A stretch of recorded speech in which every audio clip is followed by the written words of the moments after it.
बेटियां मायके में आराम करने आती हैं, चाकरी करने नहीं। अरे तू यहाँ क्या कर रही है? और यह दिव्या कहाँ गई? दिव्या, दिव्या। ससुराल से आई बेटी स्मृति को किचन में देखकर सरिता जी अपनी बहू को आवाज़ देने लगी। मम्मी रुको, भाभी को क्यों बुला रही हो? मैंने ही उन्हें किचन से बाहर भेजा है, वो अभी छत पर गई होंगी कपड़ा सुखाने। स्मृति ने सरिता जी को शांत किया। तो खाना बनाकर जाती। एक वो दिन था जब तू शादी से पहले सिर्फ आराम करती थी, और एक यह दिन है कि ससुराल से आई बेटी से काम करवाया जा रहा है। बहू की कुछ ज़्यादा ही हिम्मत बढ़ गई है। मेरे रहते तुझे पराया कर रही, मेरे जाने के बाद तो शायद तुझे मायके बुलाए भी नहीं। अभी तुरंत किचन से बाहर चलो तुम। स्मृति को हाथ से पकड़कर खींचते हुए बाहर ले गई। मम्मी रुको, पहले मेरी बात तो सुनो। स्मृति हाथ छुड़ाकर बोली, कुछ नहीं सुनना मुझे।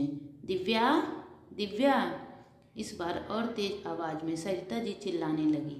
सरिता जी की आवाज़ सुन दिव्या दौड़ते हुए आई। क्या हुआ मम्मी जी? तुम्हारी हिम्मत कैसे हुई स्मृति से खाना बनवाने की? वो मायके आराम करने आई है, तुम्हारी चाकरी करने नहीं। मैंने कभी शादी से पहले इसे एक गिलास पानी तक उठाने नहीं दिया, और अब तुम। सरिता जी ने अपनी बात अधूरी छोड़ दी और गुस्से से दिव्या को देखने लगी।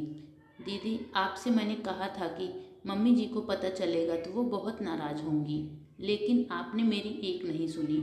दिव्या की आंखों में आंसू आ गए। अभी सॉरी, प्लीज़ आप रोइए नहीं, आप दोनों मेरे साथ आइए। स्मृति सरिता जी और दिव्या को लेकर लिविंग रूम में आई और दोनों को सोफे पर बिठाकर खुद उनके पैरों के पास नीचे बैठ गई। दीदी आप नीचे क्यों बैठ गई? मैं। दिव्या उठने लगी तो स्मृति ने उसे सोफे पर बैठा दिया। सरिता जी और दिव्या दोनों का हाथ पकड़कर बोली, मम्मी आपने मुझे हमेशा एक राजकुमारी की तरह पाला, और भाभी आपने हमेशा एक अच्छी सहेली और बहन की तरह मेरे सभी नखरे सहे। इस बेटी को आप लोगों ने हमेशा पलकों पर रखा, कोई काम नहीं करने दिया। बोलने से पहले ही सारी ख्वाहिशें पूरी कर दी आप लोगों ने। हमेशा मुझे एक ऐसे माहौल में रखा जहाँ सब बेस्ट था मेरे लिए। लेकिन आप लोगों से एक गलती हो गई।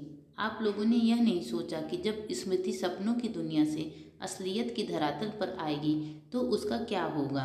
मायके में नाजों से पली बेटी जब ससुराल के कांटों पर चलेगी तो उसे बहुत तकलीफ होगी। वहाँ जब सबके लिए खाना बनाती हूँ और प्यार के दो बोल भी नहीं बोलता है, तब मुझे खुद पर गुस्सा आता था कि जो मुझे प्यार करते थे उनके लिए कभी मैंने चाय तक नहीं बनाई। सबके कपड़े धोने के बाद भी यह सुनना पड़ता था कि कपड़े ढंग से साफ नहीं हुए या प्रेस की कमीज पर क्रीज ठीक से नहीं आई। तब खुद पर गुस्सा आता था कि कभी मायके वालों को एक रुमाल भी धोकर या प्रेस करके नहीं दिया। ऐसे बहुत से छोटे छोटे काम हैं जिन्हें करने पर मैं आप सभी को बहुत याद करती थी। इसीलिए मैंने सोच लिया था कि इस बार मैं सबको अपने हाथों से खाना बनाकर खिलाऊंगी। हर वो काम करूंगी जो ससुराल वालों के लिए करती हूँ। स्मृति की बात सुनकर सरिता जी और दिव्या दोनों ही भावुक हो गई। सरिता जी अपने आंसुओं को पोंछते हुए बोली, मुझे पता ही नहीं चला कि मेरी गुड़िया इतनी समझदार है। ठीक है, जब तक तू मायके है जो करना चाहती है कर, अब से मैं नहीं रोकूंगी। फिर दिव्या की तरफ देखकर बोली, बहू स्मृति जब तक यहाँ है जाओ तुम भी मायके घुमाओ। बहुत दिन हो गए तुम्हें भी अपनी माँ को अपने हाथों से खाना खिलाए। दिव्या सरिता जी की बात सुनकर उन्हें आश्चर्य से देखने लगी तो सरिता जी ने बनावटी गुस्से से बोली, चिंता मत कर, तेरे पीछे तेरी कोई बुराई नहीं करूँगी।